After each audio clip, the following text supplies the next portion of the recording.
You're welcome.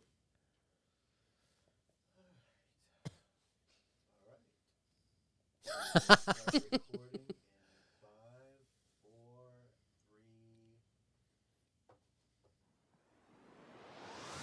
3.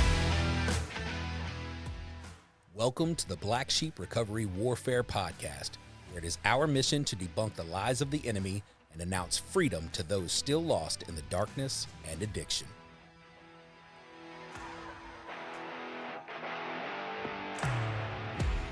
What is up, and welcome back to the Black Sheep Recovery Warfare Podcast, right here in the beautiful studios of Audio Alchemy. Let me just, before we start anything, let me just say that if you are in the Jackson, Mississippi area and you are looking to start your own podcast, or you need somewhere to go to make your podcast absolutely amazing, look great, sound great, please contact Audio Alchemy. He's always looking to help people, especially in recovery for podcasts, faith-based, but any kind of podcast he's down to help with, and we would love giving Danny a shout-out because he makes us look and sound amazing here. My name is Palmer. As always, I'm joined by the man that had the vision for all this, Mr. Brother Phoenix. Hey. Mr. G. I'm super excited about this episode, and this is our first testimony episode, and it's a dual testimony episode. Uh-oh. We have Brad and Jessica Hancock in the studio. They have some pretty deep, dark testimony that they'll be coming out of addiction and darkness, and they're going to tell their story of how they came together through love and for Christ, and are now a kingdom team, kingdom couple. That's right, power couple. Power couple in the house. Yes. I know that I've met Brad a couple times, but this is my first time, I believe, meeting Miss Jessica, and I don't know anything about your story. Like I was telling you before we came on air, I don't know anything. I kind of like it that way. I'm not really, I'm considered a co-host, but I'm kind of more like the guide, the voice of trying to just segue, fill space, and I don't like to do a lot of research because I like to be surprised, and I like to be able to have an open, honest first conversation, if that makes sense. So we'll start with Jessica. Okay. Hold on, wait. Yeah, so we said let's back up. So Brad and Jessica, and you gave them both the same last name, so we're already married, right? Yes. Okay. See, because we were talking about a black sheep costume and wearing it to the wedding, so I just assumed that we hadn't been there yet. Brad was going to wear a chicken costume tonight, and I wouldn't let him. No, he said he was looking for a black sheep costume. Well, I did look on Amazon for one, and just Prime delivery isn't that quick anymore. Prime is not Prime anymore, buddy. It's not. That whole 2-day delivery thing went out the window in 2020. I would have allowed that. That would have been cool to have a black sheep costume. I'm pretty sure I have Prime come through every day. Well, this isn't. I can assure you, not this is 2 days anymore. This is not going to be Brad's and Jessica's only visit because, as far as one thing, I'm sure he'll talk about is. For a guy that came from his background and all he's been through, especially in prison and everything like that, this dude is like working on his master's degree. No. Or master's. Or associate's degree. Well, he'll get to his master's, I'm sure. I mean, he's going to. Yes. So I'm sure he'll get to that in his testimony. But anyway, I got a bachelor's I'm not doing anything with, so yeah. Hopefully you're a lot smarter. Well, he's my local theologian. So if I got a question that has anything to do with Calvinism or anything, so I call Brad. So when we don't have Amanda here, just in case she's not hey, here, Miss Bowman. we just call Brad and hey, Stephen Terra. Theology is a broad spectrum, so it's always good to have a bunch of inputs. But personally, I believe in Reformed theology. So yeah. All right, Jessica, you're up first because ladies first. Yeah, we like to be gentlemen around here. But where I want to start with Jessica, I want to know about her childhood. A brief description of the childhood before we get into all that darkness and about the age of when you got introduced into that life. That's right. Okay. Were you born at an early age? Yeah, were you born at an early age? Okay, so most people from the streets know me as Mizell. My maiden name is Mizell. Oh, I'm glad you explained that because you said Mizell, and I'm like, Mizell is my maiden name, and everybody calls me Mizell. I don't know if you know this or not, but I do remember seeing you around, and I think you knew my sister. Probably. Amanda. I'm pretty sure. I know you did. Anyway, continue. Okay, so I hate to admit this, but I'm from a small town. called Duck Hill, Mississippi. Woo, go Duck Hill. What? Duck Hill, Duck Hill. Mississippi. Wonder how they got that originally- name. Lord, I bet you got dirt between your toes. But I've been here in like the Ridgeland, Brandon area since I was 6. So, my family on my mother's side is great. They're real Christians. They all went to Ole Miss. You know what I'm saying? They're just a really great. I come from a really great family. Definitely the black sheep in that family. Amen. Yeah. I definitely feel like the outcast sometimes growing up at the family functions. My dad was in prison most of my life, and his name's Jesse. He died when I was in 2011. I was in Rankin County Jail when he passed away in a car accident. But he was in prison most of my life, so I didn't really know him too much. And why was he in prison? I don't really even know why. Okay. He was just most of my life he was in prison. I just didn't know if that was a big part of the story. So I was just no. Checking. So I have 2 ex-stepdads. My mom's been married. my mom has been married 4 times and divorced 4 times. But so I have 2 ex-stepdads who are both like physically and not physically. I meant mentally and emotionally abusive. They didn't beat me or anything, but they were just the way they talked to me. You know, I wasn't their child. Right. So I just started. I showed out at a young age. By 14, I was already in JDC. Looking for attention. By 14, I was in JDC. Yeah. You know what I'm saying? Fighting my mom, fist fighting my mom in the front yard. Mm-hmm. She actually put me in jail the first time and put disorderly conduct charges on me. She had every right to. I was 14 years old. I was Motel 6 in Pearl. That's my first experience taking Xanax and drinking. And when the police found us, we were in a trucker's room. So that was your first DOC, your drug of choice, was the Xanax and Klonopin? That was my first experiences. Okay. Because I started being an IV user of methamphetamine at 17. 17. That's different for me. I wasn't an IV user until much later. I think I was 14 when I started using, but I wasn't in about my 40s until I got on the needle. Wow, that's a young age. Yeah. So at 14 and 15, I went to JDC. 16, I was like, I'm dropping out of school. I don't care what you say. By the time I turned 17. So I was like, okay, you sign the papers for me to drop out. I'll go to Camp Shelby. You know, that's what I did. I went to Camp Shelby. I actually graduated from Camp Shelby with my GED and also like my basic 15 hours from William Carey University. My grandparents paid for that. Like right out of their pocket. They were like, let her do it. And then as soon as I got out, I was emancipated basically, you know. You were on your own. And when I went in, I was in a relationship with a guy and I went in and he was going to basic training while I was going to Camp Shelby. And we both came home around the same time, so I instantly moved in with him.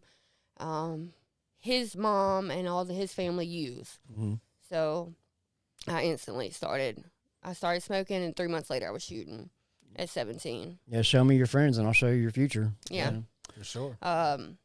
It definitely escalated very quickly for me.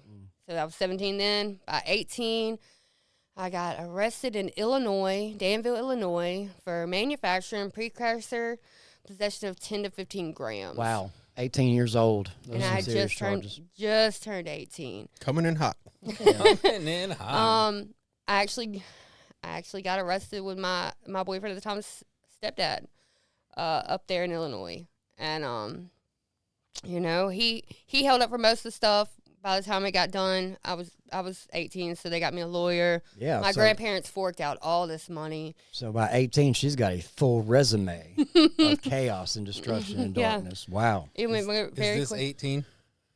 Yeah. Oh no, that's 2015. Okay. Yeah, for those of y'all that are not able to watch the live when this drops on Podbean, I'll see if there's a way to post these pictures, however we got to do it. But we're if you could see this picture, my sister here, wow, she was wilding out for show. I was bartending then, so I was sitting on top of the bar trying to. Yeah, tell us where advertise. you're at here. So I was at Club 110 then. Shout out Clay Edwards. Yeah, shout out to Clay. Sure, that was a shout out that we needed, but those days were wild. It looks that way. Yeah, they were definitely wild. How old were you in this picture? 20. Let's see, 2015. I just got out of prison. I was probably 24, 25. So at this point, you're up from 18 to 24. You've already you got missing prison the whole time. Okay, so let's go back to Okay. 18. All right. My Okay. bad. You just look really young there, so I just didn't know if this was right around the same time. I get out. I spent 25 days in jail there. My grandparents pay all this money for a lawyer, and I go to rehab to recovery house in Columbus, and I graduated from that. Then I went to their transition, and I was able to have my own car. I came home, totaled out the car. I refused to go back. I wasn't ready. I definitely wasn't ready yet for recovery. So I was working at a mechanic shop, and I had just turned 19. What were you doing at the mechanic shop? Just out of I was the curiosity. office manager at AB Imports. Oh, so you weren't under there fixing. She so was fixing the. this isn't No, where you, no, this no, is no. not where you learned how to steal catalytic converters. No, Not yet. not that time. I don't like that. But wasn't I till was Midas. I was the office manager there. So I meet this girl, and she's like, it comes around Thanksgiving. She's like, hey, do you want to ride with me? And now at the time, I was giving her Lorcet. I wasn't on meth then. I was shooting up Dilaudid at this point. She was like, hey, you want to ride with me? Da, da, da. And I'm like, yeah, I'll ride with you. Well, I rode with her. That was the worst ride of my life. And I rode with her, and we broke into some houses in Rankin County and Madison County. Fun stuff. And I was 18, 19 here. Quick question. All right. At this point, from you're how old at this point? Between 18 and 19. Okay, between 18. Has anybody spoken to you about the Lord, or do you know God at all? So has anybody tried to? I grew up in a church. I grew up going to church camp. I always knew he was So there. your only experience would have been the child camps and things like that. Yeah. Okay. All At right, that point. Just curious. All right. Good. Okay, so they catch me. We're surrounded by Pearl cops. I ended up getting charged with 2 counts of burglary and 1 attempted burglary in Rankin and Madison County. And I'm still on probation for the Illinois stuff. Okay. So instantly when I get arrested, they threw the hold on me. Needless to say, I sat in Rankin County 11 months. That's when my father died while I was there that time. Rankin County threw the book at me. So at that time, in 2011, when I got sentenced, burglary was a violent crime. So they threw 25 years, 15 suspended, and 10 to serve under 85% law at me. Wow. So when I went into prison at that age, I'm like, okay, well, I'm here for a while. You know what I'm saying? It was just a big stay high slumber party for me. In prison. In prison. Yeah, I've been through that, and I'm sure you have too. I was still shooting up Suboxone in prison. I got busted. It's easier to get dope in prison than it is to get on the streets, really. It I sure is. got busted with 2 cell phones. I fought the police. I was just wilding out. Literally wilding out because I thought I had 7 years to do. Yeah. You Well, know? I mean, what else you going to do besides wild out in prison? So then 2013. I don't know. Behave so you could get out on good. Well, that's Am I the just, only look, good let me one tell in you here? something, Short Palmer. stints. When you're about that life, you about that life. You Yes. ain't- look, I'm the only one a part of this podcast. See, you got to that's never understand been something. about that This life. girl, at this point, she has known nothing about God. She don't, I mean, except what she was exposed to when she was a kid. She's got the enemy in her ear at this point talking about she's about to do 25 years. I get that, but I'm telling you, I'm that's, just saying, that's what's man, going you know, through your mind until God gets involved. Okay, so I just don't okay, have that so experience. so after that, where I'm at. Oh, you're in prison wilding I'm out. in prison We're wilding wilding out. We're wilding out in prison. We're beating so up cops. I fight the police because they're trying to take the phone. They put me in max. They gave me 20 isolation days. During that time, everybody been saying, "Oh, the laws are changing. The laws are changing. Burglary's about to become a nonviolent crime." And I'm like, I'll believe it when I see it on my timesheet. You know, well, I'm in max, and I go up for parole. I get a parole date that pops up on my timesheet, and I go up for parole. I made parole with 30 RVRs, is what I had. Wow. All For right, those for of the y'all that rest don't of us. know, for those of y'all that Thank don't you. know, Palmer, what is an RVR? RVR, what does it stand for?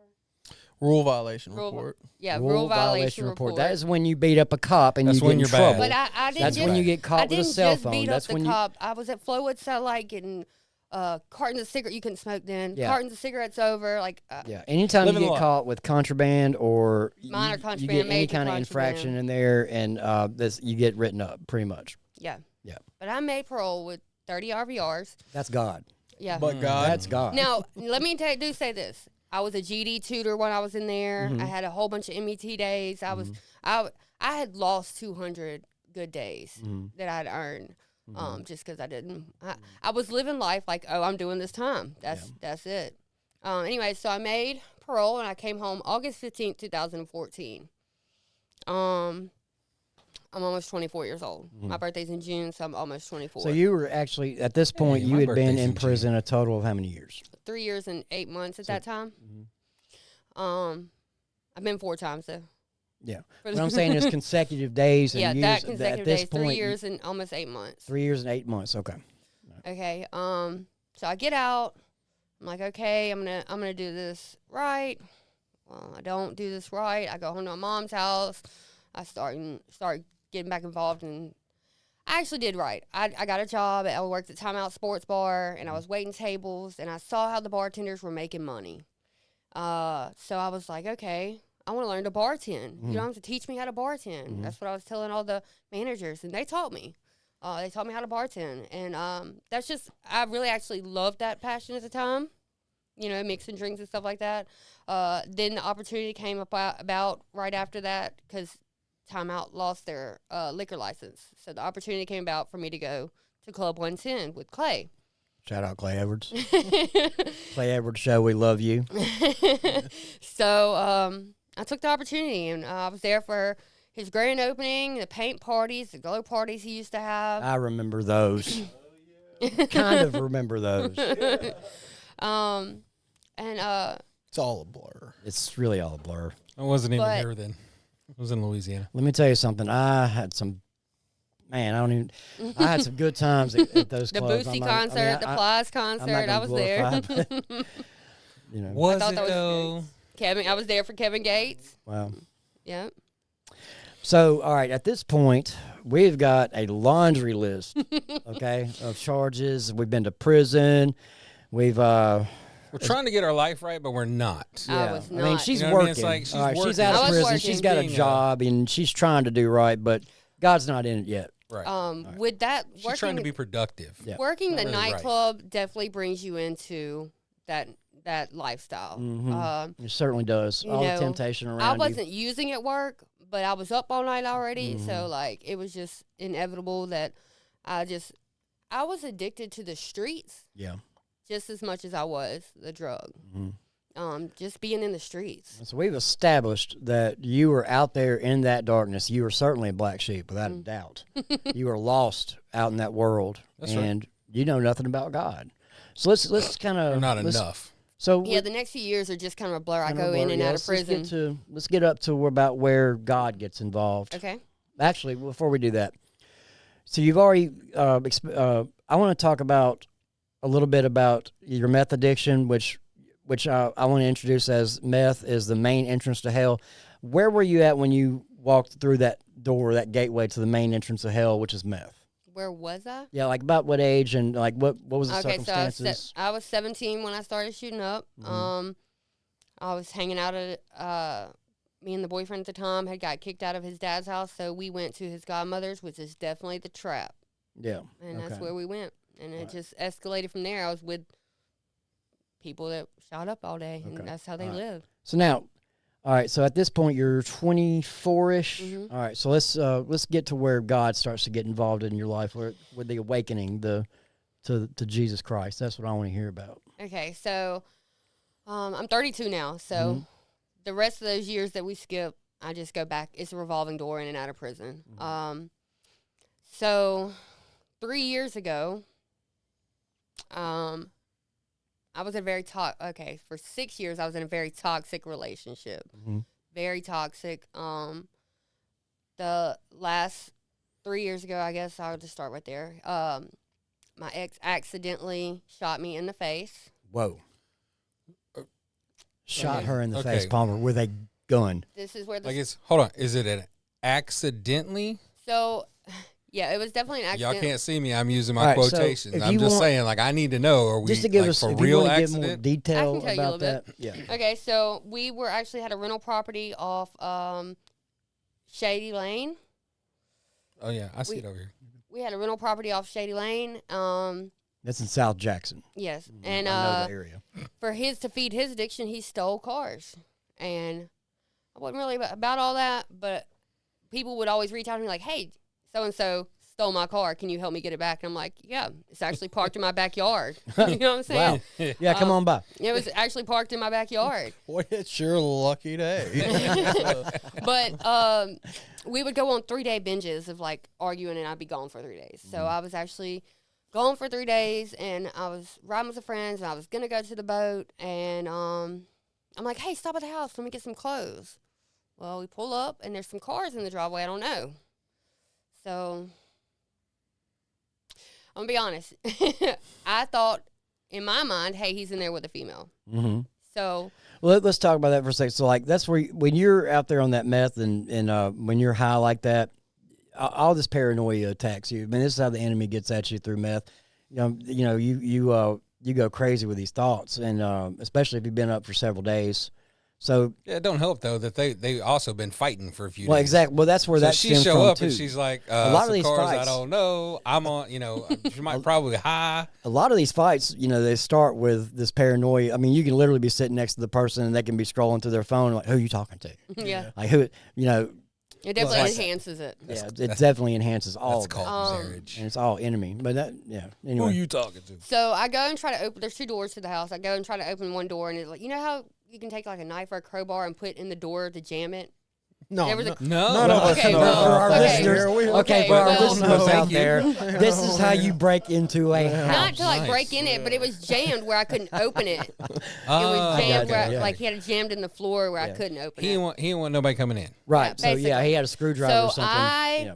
went to the other door and started banging on the door.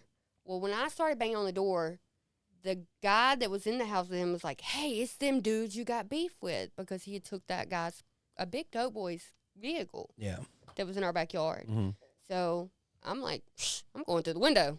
I go through the window, and I bust up in the bedroom. There's 3 people in there.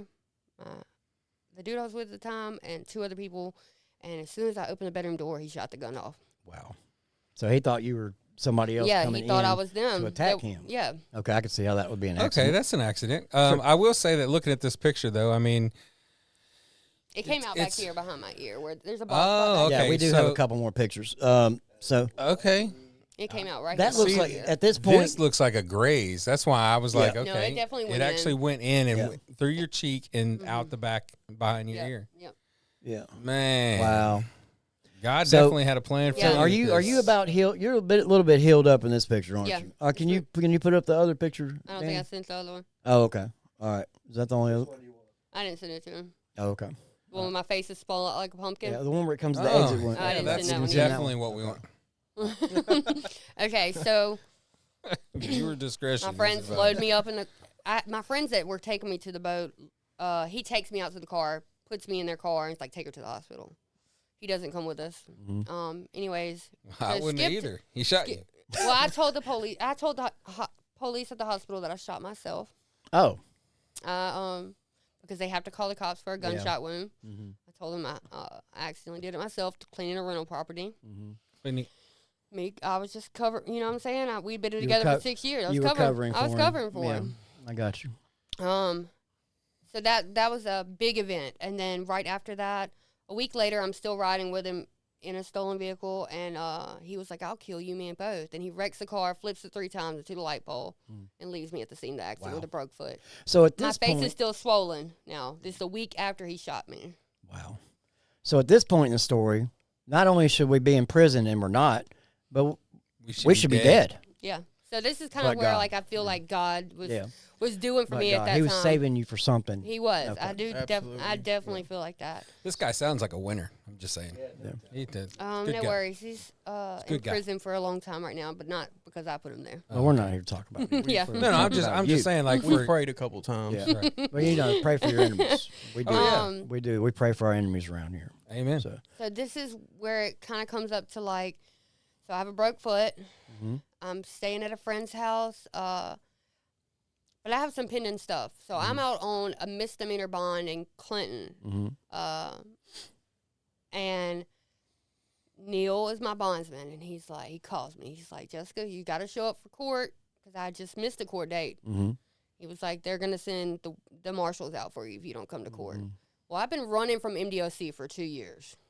So when I go to misdemeanor court with the broke foot, I'm like, the judge is like, we're going to give you 60 days. And I'm like, but it's Christmas. And he's Broke like, foot and a hole in you your head. Grinch. he's like, make that 90 days. And I start using some foul language. He's like, make that 92 days. You do day for day. Oh wow. It's beginning to look a lot Like Christmas. Hold on, for those of us that haven't been in prison, 92 days, and you're going to do day for day. What's the difference? You have to do, because sometimes you So sometimes you get 92 days, and they're like, okay, we'll just let you out in depends. 30. This was like a misdemeanor thing for Clinton. Clinton's real tough, actually, by the way. Yeah. Shout out Clinton Police Department and my niece Bailey She Runnels. ain't your niece. You don't Bailey know her. Runnels. Yeah. That's her name. She's a Clinton police officer, and we love the Clinton Police Department. We do now. MDOC hits me while I'm there during those 92 days, and they gave me 2 of my 15 suspended years. Explain day for day. Day for day, literally sitting in there. 92 have days. to, have to do the whole 90. Yeah. consecutive Exactly. days. Yes. MDOC hits me, so I go. Any idea why is 92?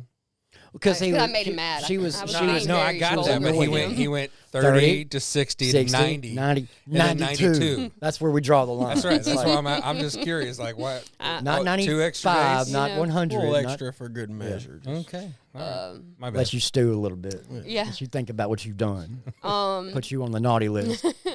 So my MDOC warrant hits. I go to court in Rankin County. They give me 2 of my 15 suspended years plus 30 months drug court when I complete that. So we're facing a lot of prison time again. Yeah. Okay. So this is the second time around, and we're total. This is my last prison stint, actually. So, that but they we're got me. facing about 30 years. Is that what 15 and 15 and I still had 12 I could back up because I've already backed up so one that's and another then four, these that's 2. 42. So that's 42 years total. Yeah. If you Something don't, like- if a she lot. didn't, if she didn't get on the straight and narrow, she would have had to All right. So do all of that. But if I'm understanding the math here, they only technically gave you're going to serve 2, right? Yeah, I did 7 months on that too. Yeah. Right. But they technically they said, okay, you've got 2 different 15-year charges. We're going to make you serve. No, they were concurrent. Okay. They were concurrent. so either So you she got a escaped. 15 So either she escaped from prison, or something cool happened, or she wouldn't be sitting here. Yeah. I don't know if So- I can't math that high. Okay, so I get that time. I go to prison, do that time. So this is another 2 years. in Yeah, I prison. did Yeah, but she 7. I does did 7 7 months. months on it. 7 And months then on I after I finished the few months parole, then I'd have to start drug court. Okay. So I was out 3 days. And they gave her 30 months No. of I was drug out court. 3 days and I got pulled over with somebody in a stolen vehicle. Oh my Oh, word! Lord. People, places, and things. This girl has not been to a recovery meeting. Obviously. Anyway, so they send me back to Hinds County. I sit there 8 weeks waiting on a bond. They finally bond me out. I'm on all kinds of things now. Now, you didn't know the car was stolen. No, I'd only been out of Okay. prison 3 days. Yeah, I feel that. Something similar But I happened to me. told them I Yeah. didn't know the car was stolen. I let them search me and my belongings. Yeah, share- but let with me your share- But I'm record- still using during this whole time, y'all. So I'm don't- not going to lie and say when I got out after doing this 7 months, I was still Well, in let my me, using let me pause stage. you right there because I want to share a quick similar story that happened to me. Just so I had one prison stint, and I just got out 2.5 years ago. But 3 days after I got out, I got pulled over with somebody that had a gun in the car, and I got charged for it. And they took me. Constructive This was in, possession. this was in Florence, and my PO literally. I just met my PO the day before, and he said, "Do not get into a vehicle with a firearm." And I did. I didn't even know it was there. Yeah. So I went fishing and with a friend of mine, and we were on our way back, and he got pulled over. and they charged me with it, but the judge threw it out because he went up there and said, "Oh, it was mine." He didn't know, so the judge was gracious enough to let me go. And I didn't know this at the time, but each bullet carried an additional 7 years on top of that. So anyway. And I said I was sorry. I did. I said I was so sorry. I will never do that again. You got to see how I act when somebody gets in my vehicle. Now, hey, hold on. We're going to do a strip search. Yeah. Okay, so we're kind of coming up on when I'm going to treatment. So, get arrested for the stolen vehicle, and then I go to Raymond for 8 weeks. Get a bond. Neil bonds me out again. My mom actually bonded me out. Neil sounds Shout like out a good to my mom because my mom's been there through this all, y'all. Shout out to Neil. Shout out to Neil. He's a good. He is retired from bonding, but he is still in the business of changing lives. Yes. So. What's Neil's last name? Martin. Neil Martin. Martin. Yeah, is that right?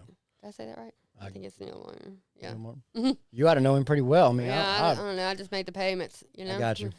He is a good friend of mine. So Neil bonds you out. He checks on me still. Anyway, so he bonds me out. I go home, and I'm still using. I go home. What are you using at this point? So at this point, actually, 5 years.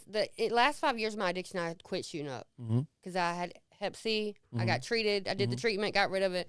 I quit shooting. I mean, I was just a smoker. Okay. So I was just smoking meth. Okay. I was just smoking meth. You're rolling the bowl. Just rolling the bowl at the time. So I'm on all types of stuff, all kinds of charges everywhere, misdemeanor, court watch, drug court, parole. I'm on everything. It's coming to a head. So I go to court watch with Miss Kim Newsom, and she's fabulous, actually. She's in recovery also. I go to her, and I'm using pee. I'm using somebody else's pee when I go in. You're buying urine. You're purchasing urine on the black market. From somebody that was clean. Yes, yeah. I was. You know what's funny about that? It's like you got to be really careful about the urine you buy because if you're a male, you might come up pregnant. Yeah. Nice. And I was doing good. I was, not doing good, but I was using that. And then I come in, and a big strain of COVID had hit again. And she was like, "We're gonna do a mouth swab instead of a piss test." Yeah, we're not. Or pee yeah, test. Sorry. Not getting around that one. And I was like, okay. I'm gonna fail. I was honest before I even took it. I was like, hey. If you'll take the pee, I'm gonna pass. But if not, yeah. So Deal. She went ahead and did the mouth swab on me, and she was like, "So do you want help?" And I was like, "Yeah, I'll go to treatment." But I remember, like, at the same time, like, I remember being in the shower and just, like, praying for God to do some intervention because I just couldn't stop. Oh, so you start talking to God. So I started talking to him, but I couldn't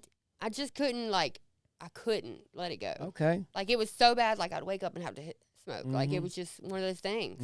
I it was feel that lifestyle was one of those things. I've been right there I with you. used to love being that girl in the streets. You know what I'm saying? And once I got sober, I love to be that girl in recovery. Like, call me. You know what I'm saying? If I can help you or lead you to somebody that can help you, I want to do that. So at this point, all right, so you're still rolling the bowl, but you're willing. Are you feeling a tug? Yeah. From the Lord? So you start kind of talking to Him. You start praying. Yeah. I got you. Just at my circumstances at the time, I knew where I was at. I was still going to use. Anyway, so I got treatment. You were going. I mean, you had strongholds. You were in bondage. You got chains on you. I mean, that's what happens. And when you're about that life, and for so long, you don't realize all these strongholds that are building up in your mind, and all these lies from the enemy that you're believing, and then that there is no hope for you. And then a lot of it was like, I didn't feel like I was harming anybody but myself, and I could hold up for me. Like, I don't have any kids, and at the time I wasn't married. You know what I'm saying? I wasn't in the relationship anymore, so I was like, you know what I'm saying? Give me some time. I'm cool with that. I felt like I wasn't hurting anybody, but now that I'm sober, I'm like, yeah, I was hurting myself in the long run. Well, and your family. Yeah. I went to treatment. Mom keeps having to bail you out and go through this with you. My mom has shed so many tears and has sleepless nights. She sounds like a black sheep warrior. She didn't know whether I was in jail or dead. And she definitely tried to beat him up when he shot me. She swung on him. I mean, my mother-in-law, for all y'all don't know out there, she is a very formidable opponent. Yeah, I imagine. She sounds pretty tough. Yes. Big shout out. What's her name? Kristen. Big shout out to Kristen. Is it Yes. Mizell or It's actually Corbett now. Yes. Kristen He's- Corbett? We love you. Thank you for not giving up on your daughter. Yeah. That's amazing. So I go to treatment. I didn't have any insurance, so I didn't have anything going on. So I was like, okay. She was like, go to Friendship Connection. So I go to Friendship Connection, which is off Raymond Road. Shout out to Friendship. Shout out to Miss Betty Tyler. She was my therapist while I was there, and My sister went there one time. I needed her. When I say I needed her, there's 2 therapists there, and I think if I would have got the other one, we butted heads, so I don't think it would have quite worked as well as it did. But Miss Betty Tyler was really good to me, and she did a lot of work with cognitive thinking for me, because the way I thought, like me not thinking I was hurting anybody, I had to turn the way I thought around, like That to see sounds the positive, like accountability. see the positive of things. Sounds like a quickening Yeah. of the spirit. Yeah. Sounds like So it's actually just AA, NA. They're not really faith based. I mean, they are faith based because while I was there, I got baptized at shout out to Jesus Tabernacle. Miss Casey. Miss Casey, Yeah. she actually just tried to call me. She's like, I see you on a podcast. Shout out to Miss Casey. She's doing some big things in the kingdom world right now. She just opened a faith based women's sober living And a where men's. our sisters at. Is that where Carly's at? Yes, and then she's actually I've opening. been, I've been to that house. She's yeah. opening a men's house in the next Okay. day or so, actually. Awesome. Anyway, so keep going a little bit. You want me to take over right here? Well, hold on. I want to hear. Okay. I was so, wondering if we're ever going to get to your side of the Well, story. this is where we. This This is where we- this is the where we- part okay. This is where kind of where we kinda- meet. All right. Okay. So, Brad, if you want to pick Because I'm this like, up. we got 2 people Okay, here, and okay, all we so got I'm is gonna Jessica's I know, side but I'm of the so story. wrapped up in Jessica's story. I know. It's It's like, so so good. good. She goes. Tune in so- next week for so- Brad's side. To be continued on. She goes to Friendship Connection. Okay, all right, And, so we'll leave that and off then right. We're gonna stop right there in her story, and I'm gonna bring my story. Well, I still, guess, you know, to the. let's. I mean, I want to back up to yours. You know, Yeah. the same way we did Jessica's, and then we'll. Yeah. and Right, then so we're let's gonna pause. Combine them. Yeah, that's So what we're that's what he's paused wanting to do. at We're gonna. friendship. You ever seen one of those cool movies where it has 2 storylines? Yeah, That's it's right. kinda like, it's So kind of like that's a where- Quentin that's where we're at. Tarantino. They We're got gonna- that from us. That's right. You know, That's It's right. kind of like a Quentin They did. Tarantino. They got flick. yeah. So we're pausing Jessica's story for just right now, and we're gonna back it up so we can hear Yeah. kind of where you came from, On and then the we're next gonna meet. episode. We're gonna meet right in the middle. All Of the right, young- Brad, take and us the, and take the us to plot the beginning. thickens on the young and the bondless. Shout out to you- Luke were you born Fairbanks, at a- Nicky at a young Williams, and age too, Aaron sir? Mann. I was born Watching at a home. young age. So I'm not from here. I'm from a place called Gulfport, Mississippi. And The coast. The coast boys. Hey, Luke Fairbanks. And, I've been knowing Luke my whole life. Yeah. He's a good brother. So I We grew up, love him. man. I grew up in this place called Magnolia Grove, and you know, we didn't really have a lot. We had shooting dope and selling dope and playing basketball And sand and, and sand salt water. And salt. Well, we didn't have none of that. that was south down of the yard. Gulfport. Yeah, we didn't really have none of that. So, Okay. you know, my parents died at a young age, man, and How old were you? so I was a year old when my dad Oh, died. He committed suicide, and my mother died from an aneurysm when I was 12. So I was left with my grandparents, and I bounced around a lot, went from this aunt to that aunt to, you know, kept getting in trouble at a young age. Yeah. And around 14 in ninth grade, coming into ninth grade, 14, I started hanging out with this older guy named Dominic, and I was in and out juvenile detention. How old was he? Dominic was about 20. Okay. And Dominic was Big from gap. Vegas, sent down here. He was from a wealthy family who had a lot to do with casinos, and I was already smoking weed, and kind of, you know, all my older friends sold crack and, you know, stuff like that. But I never done anything but like smoke weed. And he was like, "Look, man, you want to take a ride with me?" So I was like, "Okay, cool." And I had a sack of weed on me, and so I ended up, we were riding to New Orleans, and he's like, "Look, man, you're gonna see me do something you never seen me do before." I'm like, "Okay." And he had this really cool car. It was a Toyota Supra, but it looked like the Batmobile. Yeah. So I'm like, "Yes, I'll go anywhere." I love the Supra. Yeah, so we ended up going to New Orleans, and he pops open that little part of where your shifter is, Yeah. the Supra, and he pulls out a rig. And you know, I'd had some cousins fool around with that, and he's shooting heroin at the time, and he goes to nod off, and I was like, man, I looked at the weed that was in my hand. I was like, he woke up. He's like, you want to try it? And I said, yeah.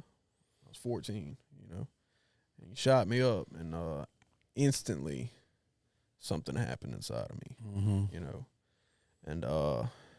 and it put a dog in me and unleashed a dog. Yeah, it's like shooting straight demon blood in you. It is, and I grew up in church. My mother, before she passed, she had us in a Southern Baptist church, and we would hear we had the pastor with the blood pressure problems that would yell a lot, get red in the face, vein protruding. Yes, from his his and he forehead. would preach the gospel, repent. And, Very passionate. very passionate. But I could tell you, I was always talking to the Lord, but I was just so caught up in my addiction that that nothing was able to change. So I ended up getting gang affiliated at a young age, looking up to the guys around my neighborhood. How old were you?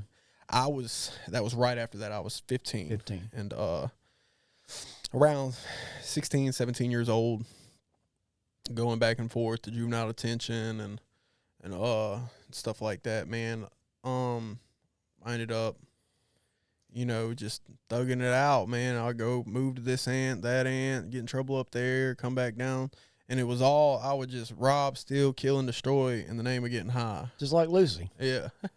Just like old Lulu. Yeah, and man, I tell you, fast forward a little bit, I ended up catching a heroin charge in New Orleans. How old were you when that happened? I was 19. And that's the first time I did some time. I ended up doing a bunch of parish time in Orleans Parish. I did about.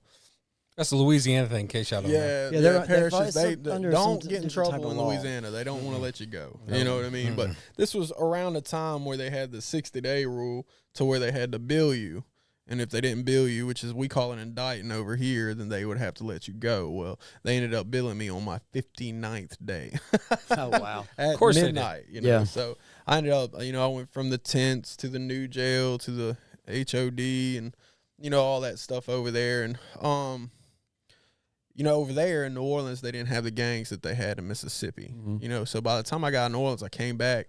I ended up at 2016. I was through a series of fortunate events, of my own demise and own doing. I ended up catching 3 sale charges, and Heroin? No, Suboxone actually. And before all Might this, as well the be whole heroin. time this is happening, leading up to 2016, I had gotten married. I'd had my daughter. I had forced my wife at the time to get on Suboxone because I was selling them at the time. We were both on Section 8. I was thugging it out, drugging it out. She was sober, except for that one time a month she would have to take just enough Suboxone to pass a test to make sure it was in her system to get her prescription, And at this time, she is trying to straighten up, but I didn't want anything to do with straighten up. And I would come home, man, and I'd be out with who I thought were my brothers at the time, and I would come home, and she'd be there with my newborn daughter. And, man, I'd be talking to her with my eyes closed, nodding out. And she finally got tired of it. How old were you at this point? I was, I was 21, something like that. Okay, so you're already 7 years in your addiction. And darkness. And it's tough, Yeah. And I had, a lot of my family gets high, Yeah. and stuff like that, man. And it ended up getting pretty bad, So she ends up, for the sake of my daughter's life, leaving me. Yeah. And she had to, and we So ended that up. had to be a blessing in disguise at It the time. was. It was. So I ended up in the divorce. Ended up giving up rights to my daughter. Did she get clean at that point? I mean, She was clean. She was actually, we were actually going to First Presbyterian Church of Biloxi. okay. And shout out to Andy Bagby. He was a youth pastor there that saw something in me, saw something in my wife, and wanted to display Christ and his love to me, man. Gave me a job, did all they could for me. And she ended up, there was this woman named Miss Pam that was kind of her recovery coach.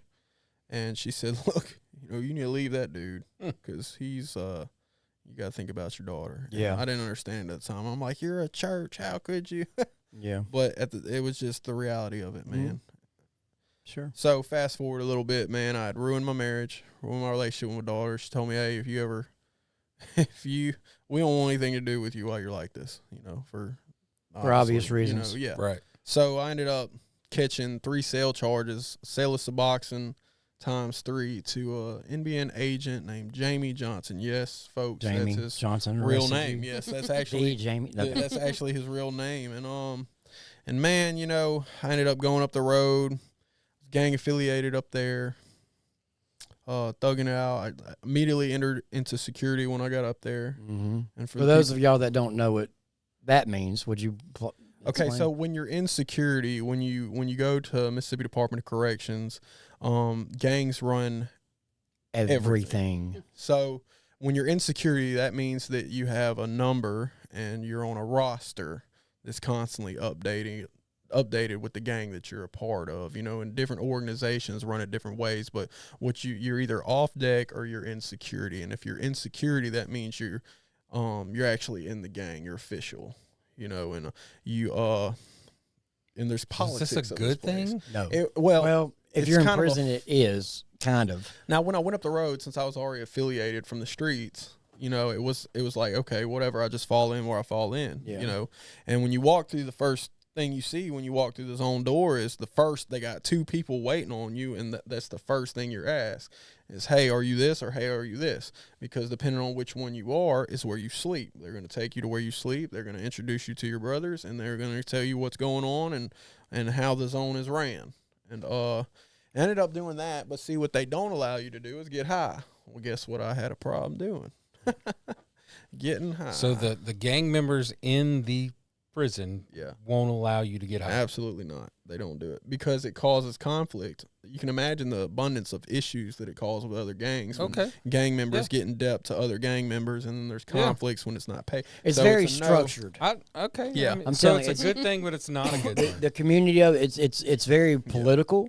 In a way, very political. It's they have meetings. It's very structured. It's run like a government. They do. Excuse me. Truly. But anyway, continue. So I ended up going to prison back and forth, man. I ended up just developing this attitude in my heart, man, that this is you had a heart of stone, or this is it. No, I meant like at best, my life one day. Oh, gotcha. I might not have warrants one day. You know what I mean? Like that was the best, But I just figured my daughter would turn 18 one day and come and find me. I'd catch a habitual offender and be doing a life sentence, and when her mother was finally had no more say so over her, she would come and find me, and we would have this grand reunion in my addicted mind. So they ended up pushing me out the gang, ended up smashing me out. Is this by choice? This was by this was by it's force, because I couldn't stop. You couldn't stop getting high. That's right. So I ended up being in security online. Kind of had a little bit of juice. To out of security. When out of security, you're no longer a part of the gang. And now he can get high all he wants. I can get high all I want. So it was open field day. So I ended up getting in a bunch of debt. I ended up becoming what they call a catch out. And basically, you get in debt with everybody, and you yell, hey, I got to get out of here, and they move you from zone to zone and zone to zone because you can't pay them. They're going to kill you. You don't pay them, and eventually that runs out pretty quick, And at this point in my life, I'm going back and forth to prison, and I always end up getting sent back to the exact same prison. Which one was that? Area 2, Greene County. Oh, Greene County. Yes. And man, that's a nightmare prison. Yes, it's the Thunderdomes. Yes, that's what they call it, the Thunderdome. And I could not escape it to save my life. They would not send me anywhere but Area 2. Yeah. And man, I tell you, man, I ended up getting out, and I was just, for the life of me, I could not stay out of prison. God protected me, man. It's like when I got through quick bed at CMCF, man, there's 2 that I did not want to go, that nobody wants to go to, is Parchman and Greene County. I got lucky enough that I got sent to Loosedale. Yeah. It was So nice. I ain't gonna lie. It was pretty sweet. Yeah, man. I couldn't, I had too many points. Yeah. They classified me too. I was young. I was affiliated. I was on psych meds at the time. And they just were not. They were like, okay, buddy, you're SMCI bound. So, oh man. So I ended up, my life was in shambles. I mean, I had gotten to the point to my life to where, not only had I destroyed everything God had blessed me with, but I was actively pursuing more to destroy. Like, I had developed this mindset of manipulation. Like, okay, if you're any kind of kind, loving, or care anything about me, I'm going to use that to my advantage to get high. Yeah. You know, and that was just my mindset. And man, I would see Jesus move in other people's lives. And one of these guys that I grew up with, and he's with the Lord now, his name was Paul May. They called him Paul Wall. I looked up to him the whole time I was growing up. And God ended up getting a hold of him and changing his life. And that was the first person I saw that came where I came from that made me believe, you know, hey, God really does change people like me. Yeah. You know. But for the life of me, I just could not make it happen for me. So I ended up, you know, I practiced Catholicism. I'm like, okay, maybe the Catholics got it right. I went to the, you know, all of a sudden I got baptized in the Holy Ghost, and I thought the Pentecostals had it right, and you know, and I got baptized 6-7 times over, thinking that when I came up out of the water, I was gonna just not want to get high anymore, and that never happened, you know, and I thought something was wrong with me.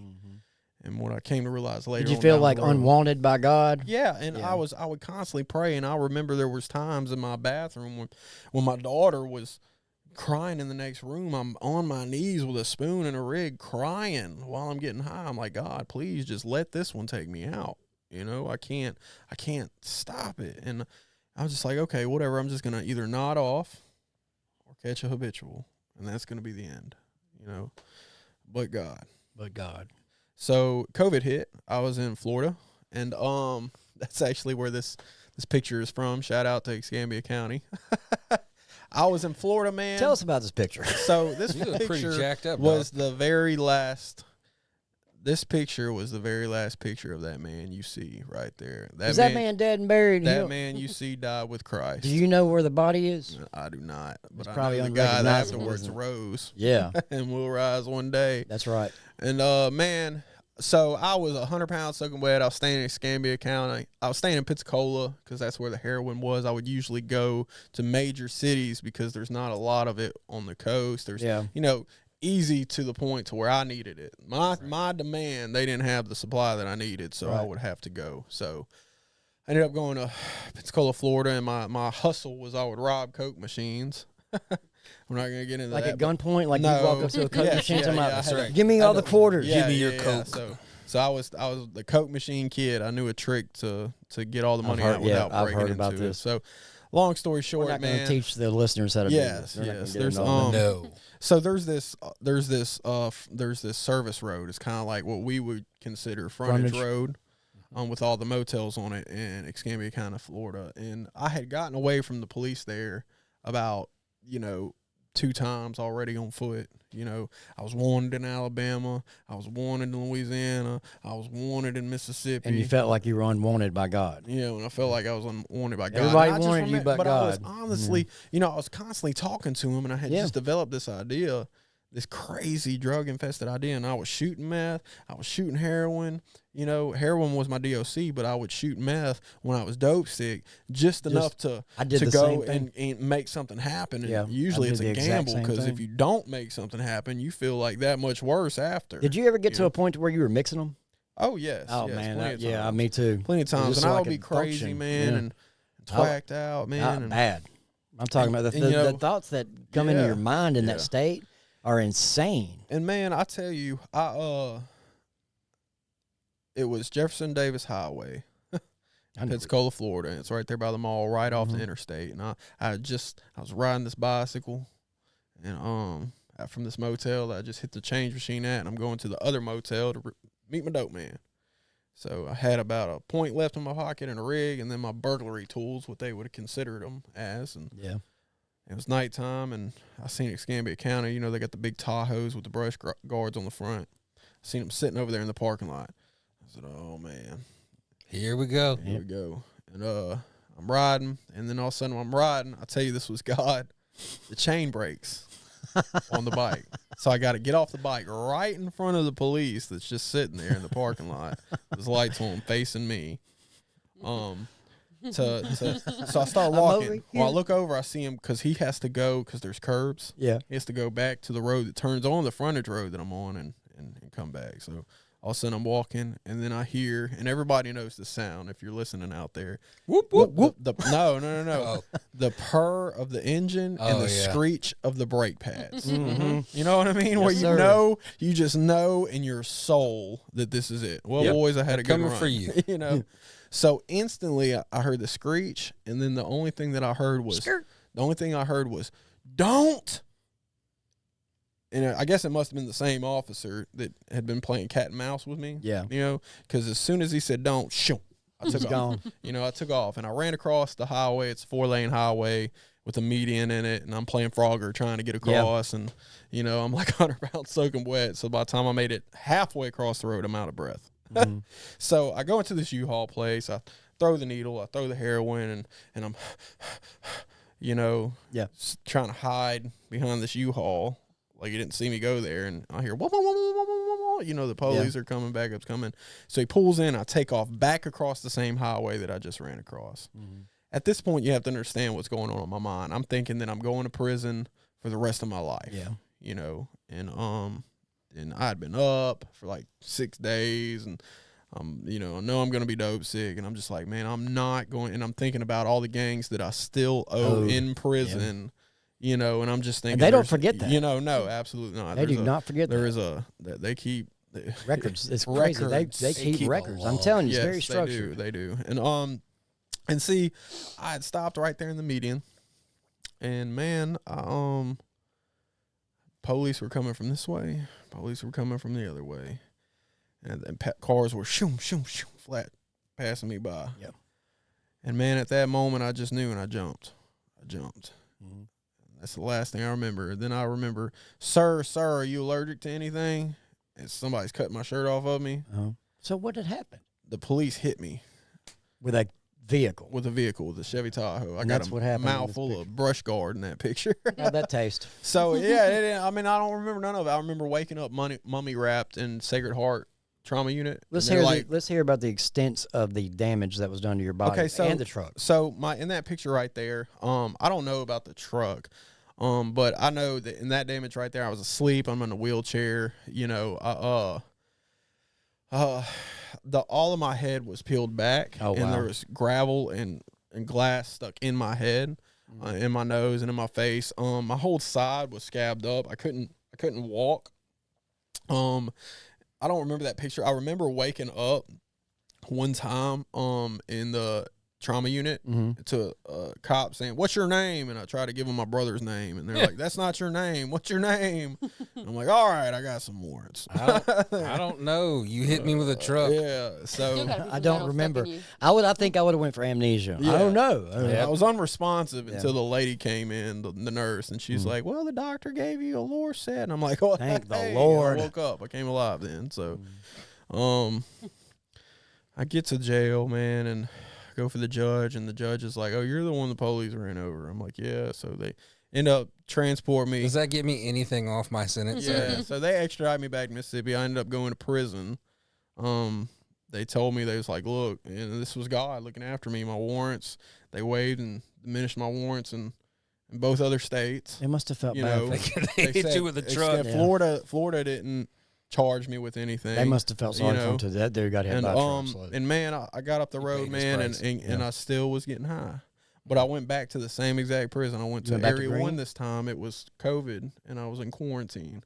And I was still getting high. And when the gangs finally figured out who I was, they were about to jump on me, but there was a high-ranking gang member at the time with a lot of contraband on the zone. And he said, "Nobody does anything while I have my stuff on the zone. Otherwise, there's going to be a price to pay." So that kind of saved me.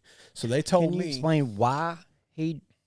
Well, see, the gangs. If they jumped him, they didn't want to catch the charge too, right? Well, because the thing is you can't bring heat to the zone. So if they would have killed me, there would have been hate on the zone. Canine would have had to come down and stuff like that. We're in a quarantine zone. We're only supposed to be there 2 weeks, you know. But at the time, I'm by proxy. Somebody else that I found got high. I would get money and get high too. Yeah. So, you know, I can't stop getting high. Police ain't gonna help me. They walk by my rack every single day and tell me they're gonna kill me. We get to Area 2, you're through. stuff like that. And I just remember thinking, this is it. There's no way I can talk or You're manipulate literally my a way dead out of man this. walking, and you're just Yeah. counting down days Yeah. until it comes. That's it. So November 12th of 2020, I 3 remember short years ago. Yeah, and I remember sitting on my rack. I've been up for like 3 days, and this LK and this Vice Lord that just came by my rack and told me, "Look, tomorrow we got the transport order. We seen it in the tower. You're going to Area 2, and you're through." And I just remember thinking, "This is it." And then from the very back of the zone, I heard prayer call, prayer call. Oh yeah, I've heard that. And if for the people that don't know, they don't let you out the building very much.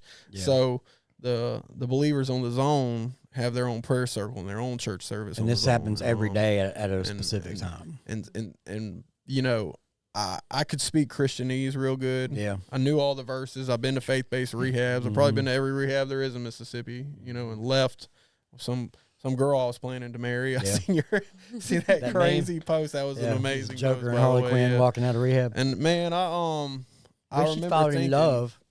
I just knew that I was about to die, and I remember thinking, I never have to feel like this ever again. And I knew the verses, and at that moment, I got on my knees, and something happened inside of me. What happened, Brad? That was God reaching down and quickening my spirit, making me alive in Him and conscious to the things of God at that very moment. Amen. While I was dead in my sins and trespasses, Amen. He made me alive in Him. Wow. That very moment. And man, I said, God, look, I don't know how much time I got left. I don't know what time I got left. I don't know if it's till tomorrow. Or in 5 whatever minutes. time I got left, I'm yours. It wasn't some exchange anymore. Yeah. It wasn't like a God, please let them This give me was the If you'll plea let bargain. them not kill me, Yeah. I'll give you my It life. wasn't Yeah, even that. It wasn't even that. That's what I'm saying. Yeah. It wasn't that. It This was wasn't a like, covenant it you wasn't were like, making. Lord, please don't let that cop pull me over. Right. It wasn't. This was a literal covenant you were making Yeah. with him. And I told him, and what I did at that very moment, I said, against everything around me, I'm going to read your word, and I'm going to look for your voice in my life. And I went to that prayer call, and everything that I could possibly muster within me, I woke up, I read the word, I didn't leave my bed, and every prayer call, I would be with those believers on the zone.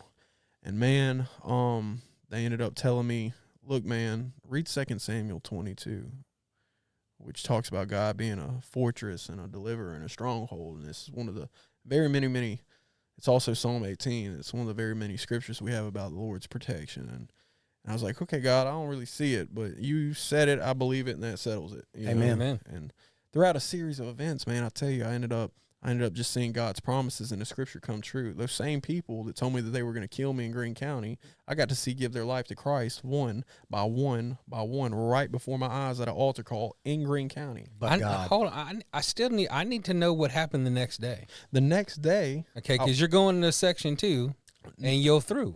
next day, listen, I'll tell you, I would read the verses, and we were only supposed to be there 2 weeks. I would read the verses about God, you are my stronghold, you are my refuge, you are my fortress. I would read these verses, and I would look for his voice every single day. They would call people to pack up. The very day I was called to pack up to Area 2, I said, God, I need to hear your voice today. I went, I called home on the phone. I came back to my bed, and there was this loud Vice Lord on the zone named Prince. And he said, oh yeah, you're through today. And the second he said that, they got intercoms in Area 1. He said, all transport orders canceled for the day, Hallelujah. And it's the first time I ever got to experience God in a living, breathing way. His promises come true in my life. Yeah. Fast forward a little bit. A bunch of the buildings got COVID.